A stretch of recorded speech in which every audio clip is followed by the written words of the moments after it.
कुछ समय तक व्यवहार करके देखिए ब्रह्मचर्य का, ये आपको खुद पता चलेगा कि कितना आनंद प्रदान करता है ब्रह्मचर्य। जो ब्रह्मचर्य रहता है उसे शरीर बल, मनोबल, बुद्धि बल, वचन बल ये सब जागृत हो जाता है। विषयों का चिंतन करते हैं तो विषयों का संग करने का, विषय भोगने की इच्छा प्रकट होती है। वचन से हमें कभी भोगों की बातें नहीं करनी और शरीर से हमें कभी भोग दिया नहीं। देर बल, रात दिन मेहनत करो फिर भी थकान नहीं। कोई किसी को सुख दुख नहीं देता, हमारे आचरण ही हमारे को दुख देते हैं, पक्की बात समझ लो। बोले करो अष्टमेथुन और शनि साढ़े चढ़ा हुआ है इसलिए ऐसा होता है, बेवकूफी वाली बातें बच्चा है। अभी अवस्था है तुम्हारी वीरपात करने की, गेहूं की फसल तैयार हो रही है, गलेत पे हो, गलेत माने होता है दाना अभी पड़ रहा है और आप उसको काट लो तो ना भूसा होगा ना दाना होगा, व्यर्थ जीवन चला जाएगा। कम से कम 20-22 वर्ष ब्रह्मचर्य का पालन करो, फिर गृहस्थी में जाओ, संतान तेजस्वी होगी, देशभक्त। हम लोग अज्ञान जनित क्रीड़ा में फंसे हैं, मल मूत्र के द्वार ही बचा, जहाँ हाथ लग जाए रज से कई बार हाथ धोना पड़ता है, वही स्थान तो है ना। क्या निकलता है दुर्गंध, जहाँ केवल पेशाब की जाती है। जैसे कभी ट्रेन यात्रा में देखा ना, पेशाब घर बगल से निकलो तो मतलब दम निकल जाए ऐसी बदबू आती है। हम ही लोगों ने तो पेशाब किया है। और शौचालय सुबह अपने ही शौच से त्यागते समय कितना दुर्गंध आती है। तो एक थैला चिकना है और उसमें भरी मल है, शौच भरा है और आपको पता हो तो क्या आप उसे प्यार करोगे? थैले को गले लगाओगे?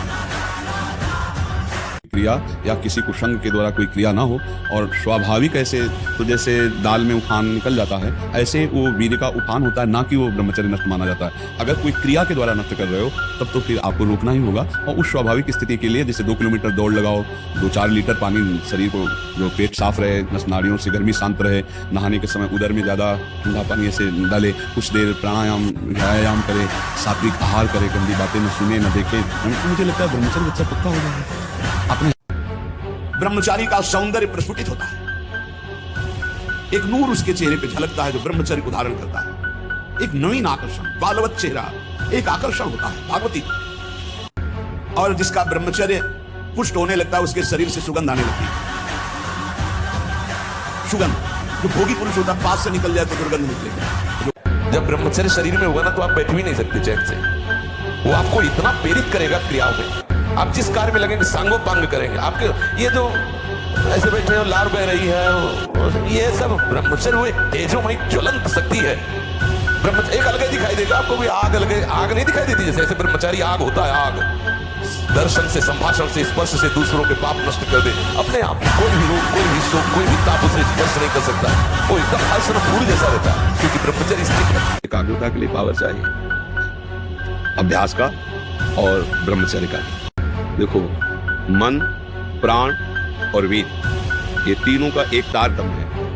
एक कंट्रोल में हो जाए तो ये दोनों कंट्रोल में हो जाए। जैसे भजन में डूबने का जब समय होता है ना एकदम, तो प्राण वायु चल रही कि नहीं चल रही इसका भी पता नहीं, इतने सूक्ष्म हो जाते हैं प्राण। आपका ब्रह्मचर्य ठीक है, स्वाभाविक बिना प्रयास के आपका मन एक शीतल, एक गंभीर, एक शांत, जहां लगाना चाहो एकदम तुरंत लग जाएगा, विक्षेप नहीं। अभ्यास काम तभी आपको प्रबल वेग से प्राप्त करता है जब आप कोई क्रिया का आश्रय लिए हैं, किसी व्यक्ति का आश्रय लिए। अगर आश्रय न ले तो ऐसे उठेगा और शांत हो जाएगा। ये अनुभूत विषय है, उठेगा और शांत हो जाए, धीरे धीरे धीरे पूर्णा भी शांत हो जाएगा। हम क्या करते हैं, कोई ना कोई क्रिया, कोई ना कोई दृश्य, कोई ना कोई व्यक्ति, कोई ना कोई शरीर आश्रय ऐसा लिए हुए हैं जिससे मन हमको विवश कर देता है और वैसी चेष्टा उस व्यक्ति के पास पहुंचा देना, वैसा दर्शन, वैसी बात बनती। मन फिर हमारे अधीन नहीं, फिर हमें मन के अधीन होना पड़ता है।